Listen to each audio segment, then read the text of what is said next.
To my husband, Abraham, my family, friends, fellow veterans, Medal of Honor recipients, and patriots, thank you for your love and support. I'm honored and grateful to President Trump for his trust and confidence in nominating me to serve our country as the Director of National Intelligence at a time when trust in the intelligence community, unfortunately, is at an all-time low. Chuck Schumer admitted a few years ago, quote, "You take on the intelligence community, they have 6 ways from Sunday at getting back at you."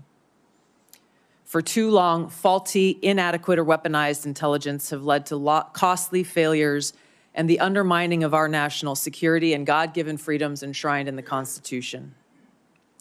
The most obvious example of one of these failures is our invasion of Iraq based upon a total fabrication or complete failure of intelligence. This disastrous decision led to the deaths of tens of thousands of American soldiers, millions of people in the Middle East, mass migration, destabilization, and undermining of the security and stability of our European allies, the rise of ISIS, strengthening of al-Qaeda and other Islamist jihadist groups, and strengthening Iran. Here are just a few other examples. The American people elected Donald Trump as their president not once but twice, and yet the FBI and intelligence agencies were politicized by his opponents to undermine his presidency and falsely portray him as a puppet of Putin. Title I of FISA was used illegally to obtain a warrant to spy on Trump campaign advisor Carter Page, using a Clinton campaign-funded false dossier as their so-called evidence. Biden campaign advisor Tony Blinken was the impetus for the 51 former senior intelligence officials' letter dismissing Hunter Biden's laptop as disinformation specifically to help Biden win the election. Former DNI James Clapper lied to this committee in 2013, denying the existence of programs that facilitated the mass collection of millions of Americans' phone and internet records, yet was never held accountable. Under John Brennan's leadership, the CIA abused its power to spy on Congress, to dodge oversight, lied about doing it until he was caught, and yet has never been held responsible. Under Biden, the FBI abused its power for political reasons to try to surveil Catholics who attend traditional Latin Mass, labeling them as quote-unquote radical traditionalist Catholics. Personally, just 24 hours after I criticized Kamala Harris and her nomination, I was placed on a secret domestic terror watch list called Quiet Skies. Sadly, there are more examples. The bottom line is this must end. President Trump's re-election is a clear mandate from the American people to break this cycle of failure, end the weaponization and politicization of the intelligence community, and begin to restore trust in those who've been charged with the critical task of securing our nation. If confirmed as DNI, I will do my very best to fulfill this mandate and bring leadership to the intelligence community with a laser-like focus on our essential mission: ensuring the safety, security, and freedom of the American people. As the President's principal intelligence advisor, I'll begin by leading by example, checking my own personal views at the door, and committing to delivering intelligence that is collected, analyzed, and reported without bias, prejudice, or political influence. I enlisted in the Army because of the horrific terrorist attack on September 11th. And volunteered to deploy to Iraq in 2005, where I served in a medical unit. After nearly 22 years in uniform with 3 combat deployments to the Middle East and Africa, I'm now a lieutenant colonel in the U.S. Army Reserve, where I serve as a battalion commander of soldiers in Oklahoma, Missouri, and Arkansas. I served in Congress for 8 years on the Homeland Security, Foreign Affairs, and Armed Services committees. And it's my experience in the military and in the halls of Congress that have given me a deep understanding of the complex challenges that our nation faces, in both roles engaging with world leaders, in both roles being privy to highly classified intelligence.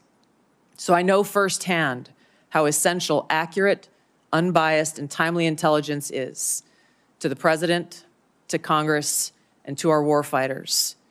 I also know the heavy cost of intelligence failures and abuses. Senator Collins, you led the creation of ODNI specifically to address those intelligence failures of 9/11 and Iraq's so-called WMDs. The need for the ODNI under strong leadership still exists today. If confirmed, I'll bring my experience and fresh eyes to leading the intelligence community. And my day one priorities will be to assess the global threat environment, identify where gaps in our intelligence exist, integrate intelligence elements, increase information sharing, and ensure that unbiased, apolitical, objective collection and analysis to support the president and policymakers' decision-making occur. I'll work to end the politicization of the intelligence community and ensure there is a clear mission focus in the IC on its core mission of this unbiased, apolitical collection and analysis of intelligence to secure our nation. I'll work to rebuild trust through transparency and accountability. This is a national security imperative. And I'll work to assess and address efficiencies, redundancies, and effectiveness across ODNI to ensure focus of personnel and resources is on our core mission of national security. Now, in my meetings that I've had with many of you, you expressed bipartisan frustration about recent intelligence failures as well as the lack of responsiveness to your requests for information. Whether it's the surprise October 7th Hamas terrorist attack, to the sudden takeover of Syria by Islamist extremists, failures to identify the source of COVID, anomalous health incidents, UAPs, drones, and more. If confirmed, I look forward to working with you to address these issues. Ensuring the safety, security, and freedom of the American people is a mandate of leadership that rises above partisan politics. If confirmed, my commitment to the president, to you, and to the American people is this: I will do my very best to find the truth, no matter where it leads, and share that truth with President Trump, his advisors, and you in Congress, providing you with that unbiased, timely, and accurate intelligence as you make the tough decisions that'll impact the safety, security, and freedom of the American people. Now, before I close, I want to warn the American people who are watching at home. You may hear lies and smears in this hearing that'll challenge my loyalty to and my love for our country.